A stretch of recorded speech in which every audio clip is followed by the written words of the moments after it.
Muy buenas a todos, bienvenidos al segundo programa del Triángulo Escaleno, el mejor programa si quieres enterarte de lo que hace un apicultor o de por qué no debes acercarte a las orcas asesinas. Empezamos.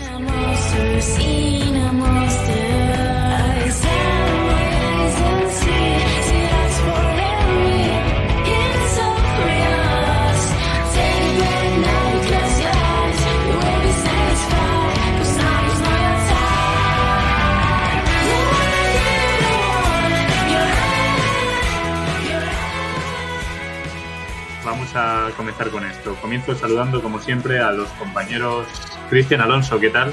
¿Qué tal? Buenos días, buenas tardes, buenas noches. Cuando nos oigan, muy buenas. Si alguien nos está oyendo en otra franja horaria, pues que pase buen rato también.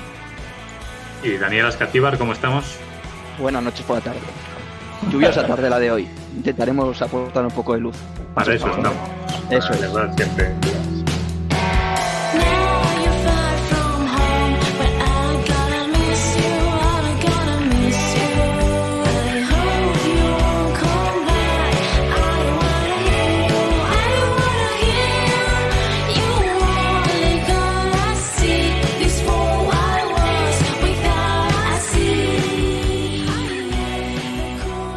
Antes de nada, vamos a hacer unas aclaraciones iniciales. En primer lugar, pido disculpas por hablaros desde una lata de conservas. Esperamos que para la siguiente edición esto mejore un poco. Segundo, antes de nada, lo que nos quedó en el tintero en el último, el nombre del documental que os dijimos se llama Left Alone, de Producciones Blanco y en Botella. El documental sobre la despoblación rural en La Rioja, sobre la que luego hablaremos, por cierto. Y luego tenemos que hacer algún agradecimiento que otro. Ya segundo programa ya estamos agradeciendo. Los premios empiezan a caer, sí señor. Inesperadamente.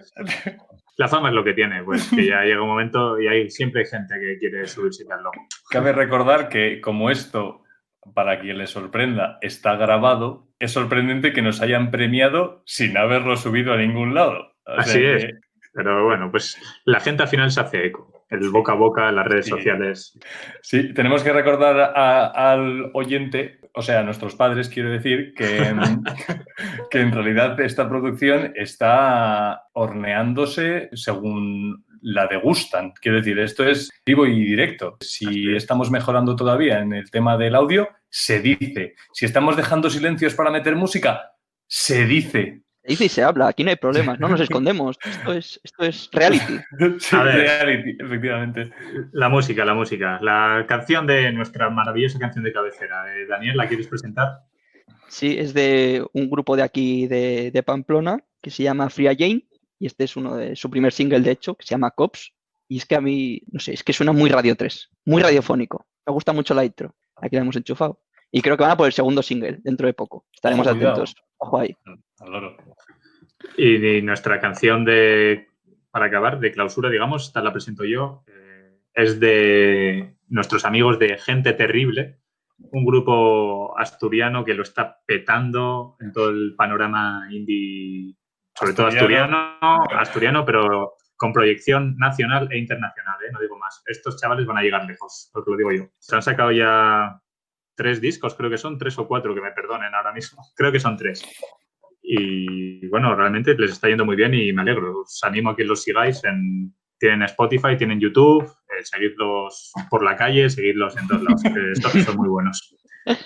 Muy bien, además es que vamos a intentar introducir dentro de nuestro formato de programa habitual el tema de pues meter la musiquita, intentar que las cosas sean un poquito más amenas y bueno, tampoco es que hayamos fichado ningún elenco de editores para hacernos esto, no es que tengamos a Juanes y su guitarra en la sala de mezclas, pero bueno. Ni falta que hace. Poco a poco. Un saludo a Juanes. Un saludo, que seguro que nos está escuchando. Por supuesto. Nos vemos en los Grammy Latino, hermano.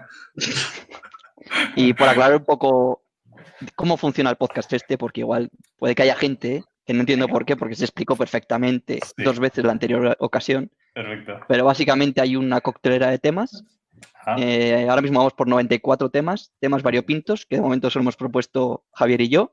Efectivamente. ¿Vale? Y al final de cada programa se hace un sorteo que serán los 2 temas que aparecerán en el siguiente programa. Mezclaremos temas de todos los lados. Los que se nos vayan ocurriendo irán entrando al Excel, se sortearán y aparecerán al siguiente programa. Podéis proponer también, si a alguien le apetece. Bueno. Como dar demasiada libertad a la gente, no sé. Los oyentes que propongan. Vale. Pues eso, es un dejen clamor. comentarios. Nuestros miles de oyentes se hacen escuchar, no los censures. Vale. Por acabar con el comentario de Daniel, una cosa que se va a erradicar respecto del primer programa, que es el patrocinio con los bolis de Click. Estos quizás. Esos. Para los que los echéis de menos, hemos roto relaciones con la empresa y nos hemos vuelto a los de tapa. Los de tapa de morder. Esperemos mejorar el sonido, perdemos una millonada. Pero bueno, lo importante es lo importante. Lo primero son nuestros oyentes. Eso es una de las cosas que va a cambiar. Javier, te aviso de que otra de las que no va a cambiar es que se me ha olvidado darle al cronómetro para ver por dónde vamos. Por suerte, yo sí que le he dado, así que no pasa nada, intentaremos estar a la hora. Contaba con ello, Cristian. Fenomenal. Vamos a ir empezando con los temas. Entonces, como bien sabéis, si habéis escuchado nuestro primer programa, hoy tenemos 2 temas fresquísimos también. Uno, igual no es tan fresco porque hablamos del bastante ya, que es pues todo el tema de la despoblación rural, ya sabéis. Y el otro es un tema llamado los jóvenes y la lectura. Vamos a hablar un poquito de si nuestros jóvenes leen, no leen, por qué no leen. Vamos a empezar por aquí, si os parece. Vamos a hablar un poco de este tema con Cristian. Vamos a ver, jóvenes y lectura. Primero, hay que hacer 2 aclaraciones aquí. La primera, ¿qué entendemos por jóvenes? Bueno, sin que sirva como precedente, efectivamente, yo me he intentado preparar esta parte del podcast y efectivamente, jóvenes y lectura. Jóvenes, como nosotros lo entendemos, yo lo he intentado enmarcar dentro de nuestra generación, sobre todo de la gente que está aproximadamente de nuestra edad. Pero o sea, debajo de los 20 años, ¿no? Debajo de los 20 años. 20 añitos recién cumplidos, vale. Millennials, Centennials incluso. Este tipo de gente. Generaciones con nombres de las últimas letras del abecedario. Pues eso, generaciones Z, XY, como el nombre del hijo de Elon Musk. Efectivamente. Vale. Creo que todo el mundo tiene en mente esto de los jóvenes no leen, ya no se lee, ya nadie lee. Vamos a empezar confirmando o derribando este mito. ¿Los jóvenes leen, Cristian Alonso? Bueno, pues tengo datos frescos del Ministerio de Ciencia y Cultura. El INE siempre queda muy bien. Instituto Nacional de Estadística. Y que entre el ministro, efectivamente. Pues, bombazo, segundo programa. ¿Te imaginas? No. De momento estaba liado con un tema que les tiene un poco de cabeza. Algo hemos oído. Del que no se puede hablar. Es verdad. De acuerdo. Entonces, sí, por resumir un poquito, efectivamente, el Ministerio de Ciencia de España, sabemos que esto tiene un alcance internacional a muchos niveles. Por el momento nos vamos a centrar en nuestro querido país. Os voy a dar los datos más impactantes, o por lo menos los que más me han impactado a mí. El 33% de los españoles en general, entiendo que engloban a los que saben leer, el 33% de todos los que están en disposición de leer no lee nunca, jamás. Esto es el primer mazazo con el que me he encontrado al tratar el tema. Y también la primera incógnita, porque me sorprende mucho, aunque solo sea a nivel vida diaria, cómo se apaña una persona para no leer, pero nada. A ver, entiendo, nada o ni no, siquiera el marca. Exacto. A ese tipo de personas su madre le dice... ve a la compra y pilla desnatada y te trae entera porque no se preocupa. Claro. El día a día te trae muchos problemas. ¿Sabes? Un tema trágico, el de los colores de las leches. Aprovecho para comentarlo. Es verdad, porque... hay marcas que cambian. En unas la azul es la entera. En otras... La única que se desmarca es Hacendado, la que se me viene... Yo creo que el código general es roja, es entera. Es que tampoco quiero hacer publicidad en este podcast, pero, por ejemplo, la rosa, que puede ser la roja... Para mí desnatada. Eso. Desnatada, perdón, sí. Desnatada asturiana es azul. No, sí. No, es verde, es no, verde. Es verde. No, hay que tener mucho verde. cuidado. Este tema conflictivo, espinoso. Yo no tocaría más. Tampoco lo vamos a tocar más porque ya hemos mencionado marcas y vamos a utilizar como premisa que no se habla de ninguna marca si no se nos paga por adelantado. Si Hacendado nos quiere enterrar a Spetex, a Fuets, pues que nos forre y entonces nosotros que podría. hablaremos. Aceptamos pagos en guacamole también. Totalmente. Entonces, bueno, un poquito por seguir con los eso datos. Quiere decir que hay un 67% de españoles que lee algo, que eso me tranquiliza. Que lee algo. Tampoco el estudio no llegaba a mucho más, pero si te vas a sectores de la población, los datos son también bastante curiosos. Tampoco es que tenga aquí una lista de porcentajes delante mío, ¿eh? He buscado los 3 típicos para poder contestar a esta pregunta, pero son bastante ilustrativos. Entonces, entre los chavales jóvenes, los jóvenes, me refiero a los más jóvenes que nosotros, incluso, ¿eh? Sí. Que es la población que me interesa. A mí eso es lo que me interesa, porque ya con cierta edad te empiezas a fijar para abajo, a ver cómo viene el guisito, ¿sabes? Los chavales. La chavalería. La chavalería. Jóvenes de entre 15 y 18 años, solo el 44,7%. Puede que sea 0,8, pero no, tampoco vamos a... 0,8 me suena más a mí. 0,8 me corrige mi compañero. Sí. Mi corresponsal en jóvenes. Confirma el ministro que es 0,8. Pues que el 44,7 en esas franjas leen de manera habitual. Y según te vas para abajo, según te vas a chavales más tiernitos, gente que todavía igual no tiene mucho calcio en los huesos, y dientes de leche, de diferentes colores, etcétera, te encuentras que los chavales leen más. O sea que por algún motivo... 70%. Yo creo que sí, que ahí estamos todos de acuerdo que en la infancia, por lo general, se lee más que en la adolescencia, por ejemplo. Pero es por la tutela de los profesores y de este mes leéis este libro y este trabajo de vacaciones es este libro y tal. Y luego ya llegan los 14 y los niños empiezan a ver Twenty, empiezan a ver Instagram, empiezan a ver lo otro y la lectura... Pues, ¿qué red social? La lectura empieza a ser como un espacio secundario. Los chavales de la ESO dicen, hostia, esto es el mundo, vamos allá. Y la lectura pues empieza a pasar un poco a segundo plano. ¿Qué motivos podríamos señalar como los causantes de esta disminución en la lectura? Es evidente que conforme creces y más ahora hay más ofertas de ocio, ¿no? Igual va por ahí la cosa. Sí, sobre todo eso, el incremento de las redes sociales, sobre todo las redes sociales y las nuevas tecnologías, de estar con el móvil. Eso, al final la lectura lo que haces es te aíslas. Con las redes sociales tú estás 2 horas ahí, pero estás 2 horas viendo cosas de otra gente y conectándote con otra gente. Lo que necesitan chavales de 14 a 18 años es conocer y conocer y conocer. Y aunque la lectura sea súper enriquecedora y la hostia ahí te crea un espacio mental que flipas, pues los chavales quieren lo palpable, lo que se ve, lo inmediato. Lo del día a día. Efectivamente, estáis recolectando frutos del mismo árbol del que iba a buscar yo, ¿eh? Muy bien, porque la conclusión a la que yo he llegado para contestar la pregunta de por qué cada vez leemos menos es la competencia. La competencia, según nos hacemos mayores, es brutal. Primero, nosotros mismos, cuando llegan los 15 añitos, empiezas a descubrir que igual te interesas más tú mismo que el libro que está al lado de la estantería antes de dormir, cosa que sucede.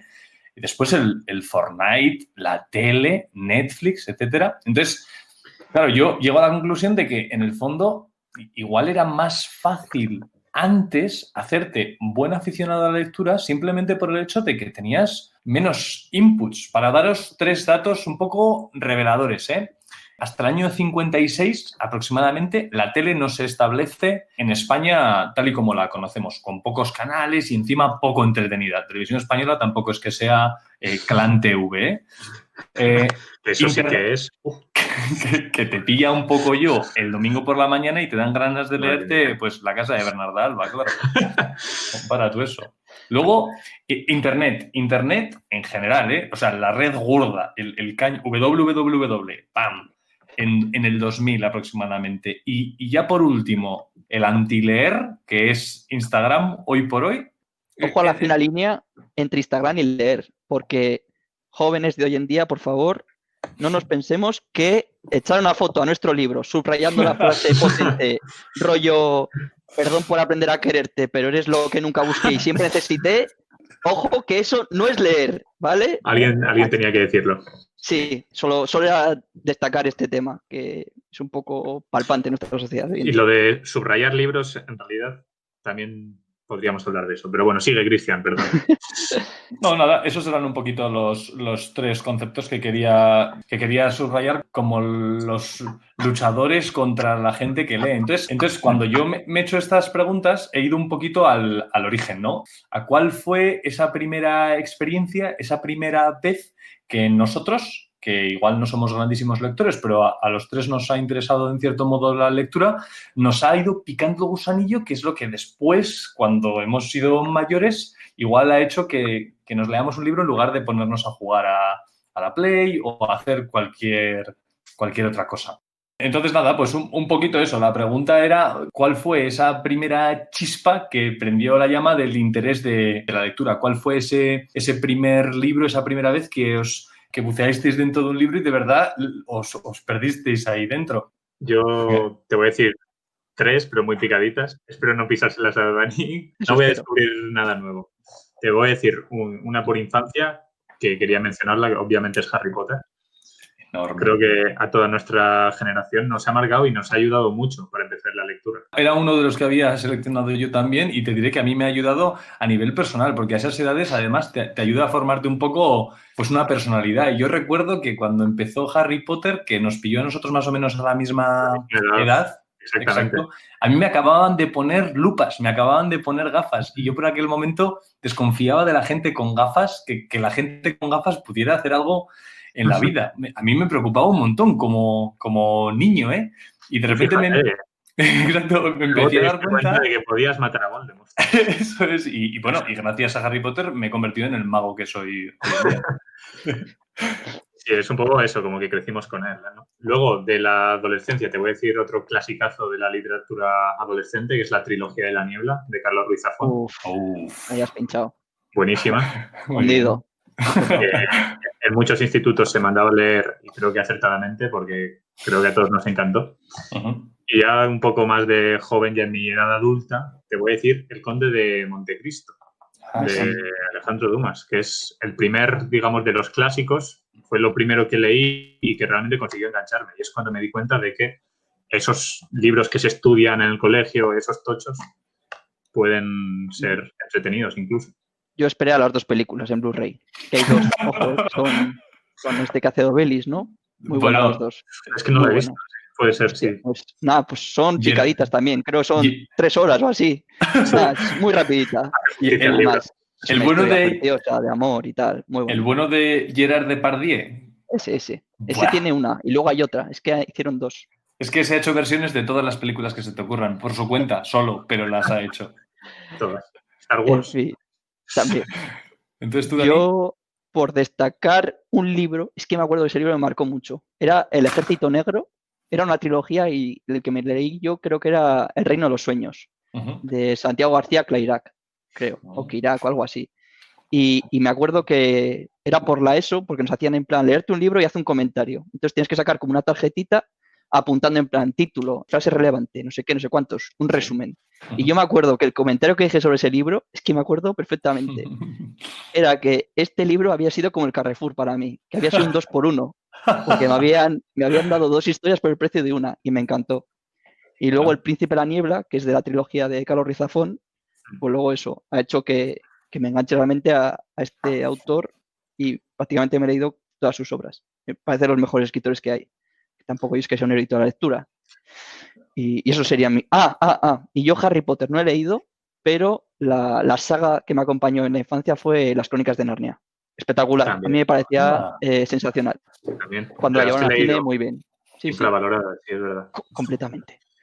Y eso es para mí sí que, volviendo un poco a lo de las marcas de antes, para mí las Crónicas de Narnia siempre ha sido un poco el hacendado de Harry Potter, para un fan aférrimo. Pero me parece que es bastante anterior, me parece. Espero no colarme. Pero... yo también lo espero.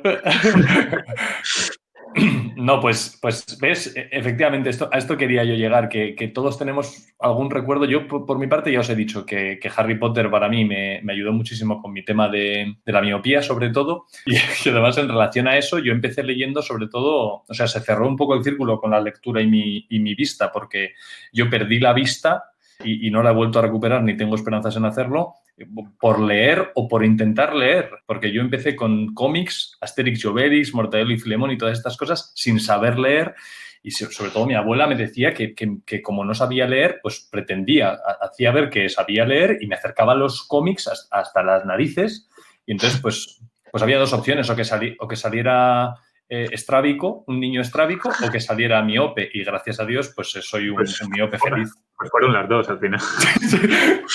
Entonces estoy muy contento con eso. Por ir, tenemos que ir cerrando con esto, pero quería hacer un par de preguntillas antes. Uh-huh.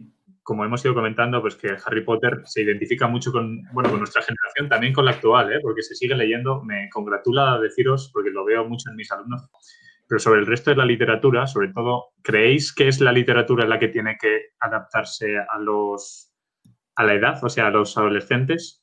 O dicho de otra manera, ¿creéis que en los institutos, por ejemplo, una manera buena de fomentar la lectura es haciendo leer este tipo de libros, o que hay que intentar dar el siguiente paso ya? Porque todos hemos visto como las dos vertientes, ¿no? Claro. Nos han mandado como libros más entretenidos, más de adolescentes, y otros como más tostón, vamos a decirlo así. Caían para la Pau. Exacto. ¿Cuál era el árbol de la ciencia? El árbol de la ciencia, Misericordia de Pérez Galdós. Madre mía. Tu casa, hombre. Es como el Tour. Son libros que son como el Tour, que son fantásticos para echarte una buena siesta. Eso es. Sí, creo que entiendo un poco por dónde va la pregunta, Javier, y en ese sentido creo que es un poco una cuerda de la que hay que tirar de los dos, en los dos sentidos. Creo que es el editor del libro X, el que sea, el que tiene que hacer el esfuerzo de hacerlo accesible al público al que va enviado, y también de vosotros, en este caso, de los profesores, de saber dónde dar en la tecla para según qué edades. Y en este caso quería dar una pequeña historia muy cortita sobre un referente para mí de toda la vida, que es el malogrado recientemente Kobe Bryant, que da un muy buen ejemplo de esto que nos estabas contando tú. Una persona que ha intentado diversificar sus negocios, pues te puedes imaginar una superestrella mundial de este tipo, ha centrado muchísimos de sus esfuerzos en crear una línea editorial para cuentos para niños. Recomiendo a todo el mundo que la busque. No es muy difícil poner Kobe Bryant y libros, no es que haya escrito diccionarios en francés, pero ha hecho una línea de libros para niños que resumen a su manera y para un público muy joven el mensaje de, pues, esfuérzate, pues, valores deportivos, etcétera, y es muy recomendable. Yo me he leído uno, que es muy bonito, la verdad, está muy bien explicado, muy bien ilustrado, y con los medios que él tenía, pues hay una labor fantástica. Entonces, me parece el mejor ejemplo de cómo adaptarse a la edad a la que quieres transmitir el mensaje. Son como las grandes olvidadas, ¿no? La literatura adolescente, la literatura infantil. También en España tenemos, por ejemplo, Juan Gómez Jurado hace muchos libros para niños, para no tan niños. Nando López es otro autor que se dedica mucho a eso. Ellos patrocinados por el barco de vapor, espero. Sí, el barco de vapor, ¿eh? Y Anaya, EDB. ¿Cuánto nos ha ayudado? Siempre con nosotros. Sí, yo estoy un poco de acuerdo en la línea de Cristian. Creo que la respuesta fácil es como decir, no, pues hay que mandarles libros fáciles, pero creo que también intentar poco a poco, aunque sea gradualmente, dándoles cosas más, poco a poco más complejas.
vamos a hablar del segundo tema. Voy a hablar con la señora Daniela Escandívar de la España vacía o España vaciada. Lo primero de todo, ¿te gustan estos términos sobre los que tanto se habla? Sí, bueno, sobre todo estos términos se han puesto de moda aquí a unos años atrás, de la España vaciada y todas estas cositas, más que nada motivados por la prensa y por las clases políticas para intentar reclamar a esas personas el voto, así en pocas palabras. Es decir, Sí, para no meterme en muchos jardines, voy a decirlo así. Eso es. Yo, partido tal, hablo de la España vaciada, que no sé qué, que tengo medidas y intento ganar vuestro voto, que por otra parte tampoco me importa mucho porque tampoco sois una gran parte de la población, pero oye, todo suma, no sé si me entendéis. La despoblación rural en España pues se lleva dando desde los años 60 aproximadamente. De la posguerra empezó otra vez el crecimiento económico en el país con la industrialización y demás. Uh-huh. Y sí que es cierto que a partir del 80 se empezó a frenar poco a poco, o sea, fue cada vez a menos, pero sigue habiendo un goteo constante. Y se calcula que más o menos de los 60 hasta ahora mismo, pues el pueblo ha perdido un 40% de personas. Bueno, ¿vale? vamos a ver, vamos a intentar reconstruir España. ¿Qué podemos hacer para evitar este goteo? Lo primero, que la despoblación rural es la suma de dos términos. Es la suma de lo que todo el mundo ve, que es el éxodo rural de pues, los jóvenes que se van a la ciudad a buscar nuevos empleos, oportunidades, etcétera, más que la gente que se queda generalmente es mayor, que es la que muere. Entonces, la suma de esas dos pérdidas, digamos, es lo que hace la despoblación rural como tal. Estamos echándole la culpa entonces a los pobres ancianos que se quedan en el pueblo por no ser suficientemente fuertes, al fin y al cabo. Por no vivir. Correcto, es tal cual, es el problema. Entonces, por eso yo aquí podía freíros a datos, que al final todos los datos son los mismos, porque unos se lo copian a otros y otros artículos a otros y al final siempre llevas el mismo dato. Pero bueno, básicamente el resumen es que ahora mismo el 30% del territorio español, en el 30% está el 90% de la población, ¿vale? Y viceversa. Cada vez vamos a ciudades más concentradas y, por otra parte, a otras zonas de España mucho más vaciadas. Esto, sobre todo, es muy palpable, pues cuanto más grande la comunidad, más palpable es. Pues las Castillas, Aragón, Extremadura, Andalucía son las que más lo sufren. Más que nada en términos de densidad de habitantes, ¿vale? Porque hay muy bajos. En La Rioja no somos mucha gente, pero al ser tan pequeñita, pues tampoco se nota, porque tienes a toda. Pero claro, te vas a Castilla y León, que ya lo haremos más tarde, porque tengo raíces ahí, y es que vas pasando pueblo, pueblo, pueblo, cada 10 kilómetros, y pueblo que está vacío, pueblo que está vacío, pueblo que está vacío. Luego te encuentras un núcleo más o menos importante, que llevas 200 personas, y otra vez pueblo vacío, pueblo vacío, pueblo vacío. Y España no está tan mal con respecto a todo el mundo, porque se espera para 2050 7 de cada 10 personas vivan en ciudades. Y los términos de megaciudad por 2030-2050 van a ser los más comunes. Ciudades de más de 10 millones de habitantes, megalópolis que se llaman, van a ser el pan de cada día, con los problemas que ello trae de gestión de residuos, de gestión de energía y de gestión de transporte y de todo. Yo, insisto, los motivos creo que los tenemos todos claros, pero ¿hay realmente solución a esto? Ese es el problema, que el problema realmente en el campo, yo tengo, por fortuna, dos pueblos. El pueblo de mi padre es Arrúbal, La Rioja, con el que voy la camiseta puesta ahora mismo, y el pueblo de mi madre es Torrevicente Soria, que es limítrofe con Guadalajara. En todo lo gordo de la España vacía. Eso es. Entonces, mi madre, pues justo con las fechas sobre los años 70, cogieron y se fueron de Torrevicente, de ese pueblo, a la Gran Logroño.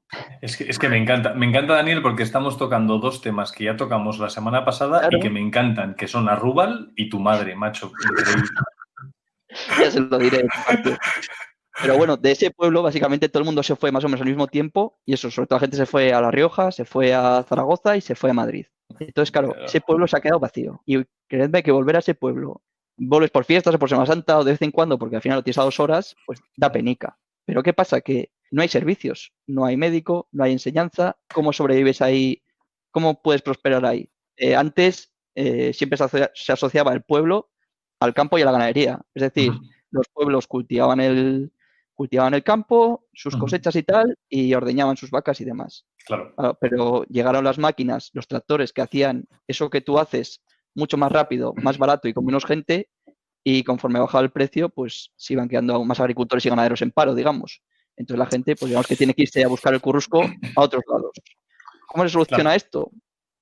Pues realmente para esos pueblos como el que te estoy diciendo yo de Soria, veo poca solución. Al final, un pueblo solo va a sobrevivir si tiene cerca una ciudad o un tejido industrial decente. porque todos hablamos de los casos de, por ejemplo, cuando Huesitos quería cerrar, no sé si se ha cerrado, que Dios, el pueblo, ¿qué me cuentas? el pueblo Pero dependía entero de la fábrica de Huesitos, que creo estaba en Aragón, me suena. Y claro, puede ser. cuando cierra Huesitos, ese pueblo, o sea, no tiene fuente de ingresos. ¿A dónde Claro. van? Realmente, si no tienes cerca un tejido industrial que te soporte, una ciudad que te dé los servicios, es muy complicado. Aunque realmente decir que el 70% de la población española tiene a menos de 45 minutos una ciudad grande, digamos. Pero bueno, Ya. aún así es distancia. Yo creo que son muchas cosas, ¿no? Es un poco, está claro que el tejido industrial es importante porque al final la gente tiene que trabajar en algo. Creo que también se necesitan unas buenas comunicaciones, ¿no? Ujú. Transporte público, al menos un autobús al día. Es que hay pueblos que no llegan ni un autobús o uno al día a horas malísimas. Y servicios sanitarios, que eso que hay mucha gente mayor, un hospital relativamente cerca. Yo quería en este sentido dar un poco mi punto de vista desde mi experiencia personal, porque yo la verdad es que he vivido en núcleos urbanos bastante pequeños toda mi vida, aunque sí que me he estado moviendo. He vivido en un pueblo de menos de 200 habitantes durante más de 5 años, con lo que ello conllevaba durante mi adolescencia. Así que cuando os decía antes que leía Harry Potter porque no había otra cosa que hacer, pues es que no, mentía, porque era eso o dedicarme a la pelota vasca profesionalmente. Y yo tengo unas manos que son de pianista, o sea, me negaba. No podías. No podía arriesgar esta Arriesgar, preciosidad de manitas.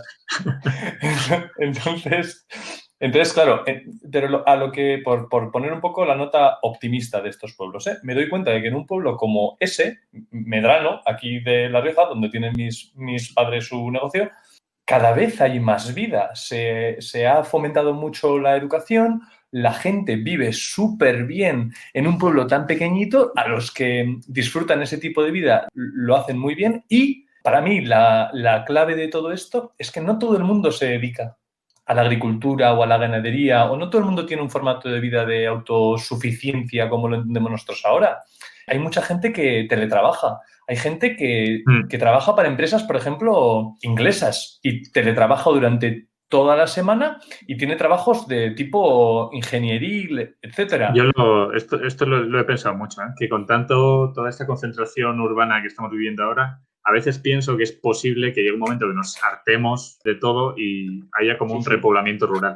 Eso, las míticas de familias de Barcelona que se van a la granja de Soria a criar sus ovejicas ahí. Sí, eso, pero lo entiendo más como Cristian. Creo que también se requiere una pequeña transformación en cuanto a eso, en cuanto al mundo laboral también, que no puede ser que dependan solo eso de la industria y de la ganadería, que también, porque son importantes, pero creo que tenemos que enfocarlo también pues a lo que ha dicho, que se puede vivir en el pueblo y trabajar, pues eso, a distancia. Ahora tenemos todas las facilidades del mundo. Sí, si llega bien el internet y tal, esa es otra. En este caso, la situación que estamos viviendo ahora, de la cual no podemos hablar y es una pena, pero el hecho de que ahora mismo todo el mundo tenga que vivir en unas situaciones poco habituales en núcleos urbanos grandes está fomentando que mucha gente eche de menos el poder vivir en un pueblo, el poder disfrutar del aire libre de otra manera. Yo creo que, pues eso, la situación de ahora mismo que ahora mismo tenemos con el coronavirus y demás va a hacer que seguramente la gente se replantee alguna cosa en el futuro próximo más inmediato y esperemos que mejore la situación de esos pueblos. Daniel, por ir acabando, en tus dos pueblos, ¿cómo es la situación de la gente joven? De la gente de tu edad, la gente prefiere quedarse, prefiere irse. ¿Ves algún tipo de posibilidad de esto que estamos comentando? Mira, pues en el caso del pueblo de Soria no hay nadie. Viven 4 personas ahora mismo y la verdad es que eso, o sea, al final un pueblo también es cuidar las calles, es cuidar sus caminos, cuidar todo, porque al final la naturaleza crece y eso te va comiendo el pueblo. Desde hace 2 años, por ejemplo, está un chico, David, que seguro que está escuchando el programa, con su mujer allá viviendo de normal, se fueron a vivir allí y, por ejemplo, están acondicionando todo el pueblo, haciendo los caminos, señalando y demás, y es precioso, pero si no tienes a alguien que se preocupe por el pueblo o que eche las cuentas o que vaya al ayuntamiento de tal o al ayuntamiento de cual, exija el cobro de las rentas de esto, pues es que también requiere un trabajo estar ahí, ¿vale? Entonces el pueblo ahora mismo está inhabitado. Yo, igual en verano nos juntamos 200 personas allá, es una maravilla, y dices, ¡buah!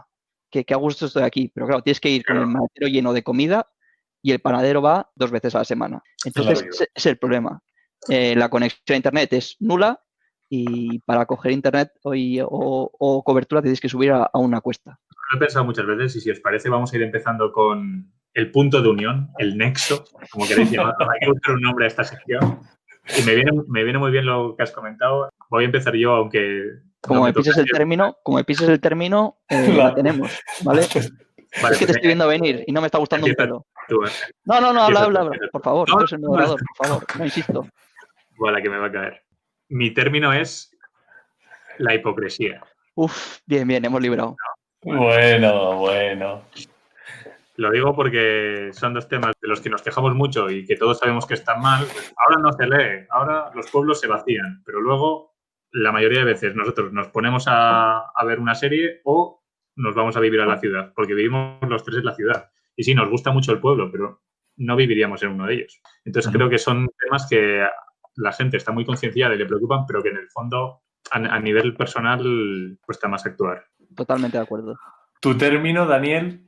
El mío es uno que está muy poco de moda ahora mismo. Muy poco de moda. Es todo lo contrario. Ay, Dios. Se llama, es lo que me sugieren estos dos temas, que es la desconexión.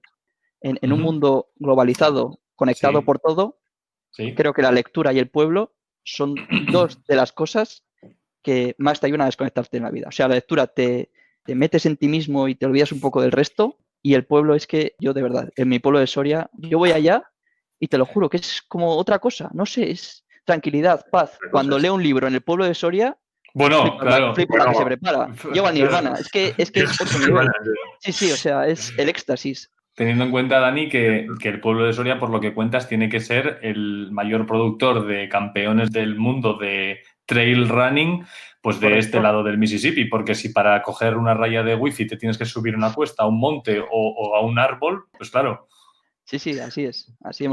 Así estáis todos, como pistachos cerrados de Fuertes, Virgen Santa. Sí. Como el vinagre de cooperativa. Un saludo a todos los productores de vinagre de cooperativa del mundo. Hostia, hablando de pistachos e intentando buscar cosas del éxodo rural, me salió un tío que te empezaba el éxodo rural, no sé qué, no sé cuántos, que tenía que hacer cultivos extensivos, y el tío que te quería plantar pistachos, que era un negocio súper rentable, que exigía un montón de gente, no sé cómo se llamaba. Yo la conexión que he encontrado entre un poco el mundo rural y la lectura es una recomendación de un libro. Aparte de vivir en el pueblo este de 200 habitantes que ya os he comentado, antes viví en un pequeño barrio de Logroño que se llamaba La Estrella y que hace unos años era bastante independiente del núcleo urbano de Logroño. Se podía considerar el pueblo junto con Villamediana, que estaba prácticamente al lado. Y en ese contexto, pues eso, una chica de este barrio, de este pequeño pueblo, ha escrito un libro que se llama Estricnina, como el veneno, que da una pequeña pista sobre de qué va el libro y que está enmarcado dentro de ese pequeño pueblito. Tiene todos los personajes que se nos vienen a la cabeza de pueblo, pues tiene el cura, más bueno o menos malo, tiene el panadero, tiene el carnicero. La historia es muy interesante, es muy facilito de leer y a su vez tiene, pues eso, todos los componentes de la España rural. El monaguillo, la figura del monaguillo, que es sensacional. Yo he sido monaguillo, aprovecho para decirlo con todo el orgullo. Yo he sido monaguillo. Tú, Daniel, no sé, mucho Torre Vicente, pero no sé si has sido monaguillo, ¿eh? Yo he llegado a pasar el canasto, sí. He llegado a pasar el canasto por la iglesia. Y ya por cerrar, porque ahora de las recomendaciones me ha recordado una cosa. A toda la gente que alguna vez ha ido al pueblo y se haya sentido a gusto en el pueblo, es que hay una canción que a mí me pone los pelos de punta. Es un poco vieja. Yo trabajo mucho la música antigua, viejuna. Es una canción de María Hostiz que se llama Un pueblo es. Y es... Pueblo es, hombre, por favor. Es una canción... Bueno, que si te ves esa canción a la vez que te ves Un país en la mochila de La Bordeta, pues básicamente es lo mejor del mundo. En ermitaño. Es una lástima que no se pueda ver a Dani en el vídeo que nosotros disfrutamos mientras grabamos esto, porque se ha puesto un filtro sepia, una especie de filtro sepia, que es verdad que hay mucho programa últimamente dedicado, pues eso, al pueblo. Voy a aprovechar para recordar una vez más el Left Alone de nuestro compañero Guillermo Botella, que es fantástico sobre la despoblación en La Rioja, y últimamente el mítico, el referente, el Leonardo da Vinci del siglo XXI de Jesús Calleja, ha hecho un programa de pueblos que es entrañable, que es la polla con cebolla. El helicóptero, sí. Eso es. El de Juan Echanove iba a comer. Hombre, un país para comérselo. Bastante bueno también. Entonces, Venga, quedamos al sorteo, ¿no? Vamos a hacer el sorteo, sí. Venga, va. Bolitas calientes. A ver si sale uno mío. Primer número, 74. Uf. El teletrabajo. Me cago en... Bueno, pero es que vamos a ver. Es que Ojo. El 20. El 20. El urbanismo. Madre mía. No salimos. Pero ¿por qué parece que nos une, que los programas van en liana de uno a otro? Aquí no hay trampa ni cartón, esto es Random Generator. Pues nada, el teletrabajo y el urbanismo, bastante relacionados también. Nos está quedando todo muy hiladito.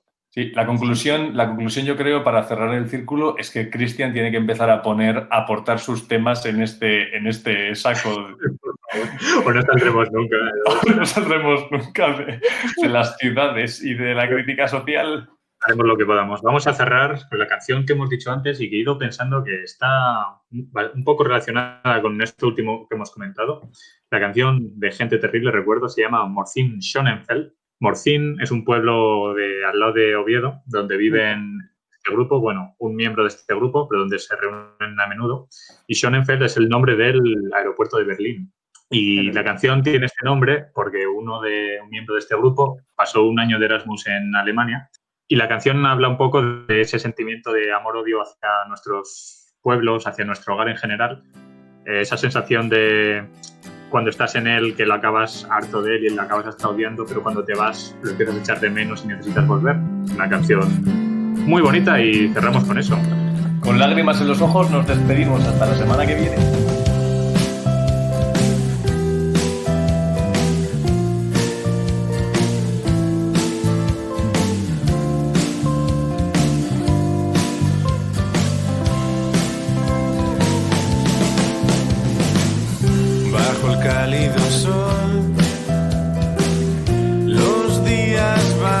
Pasando en silencio y sin molestar. No me puedo quejar. Vivo a mi aire y tengo amigos y motivos para madrugar. Pero a veces pienso en algo más.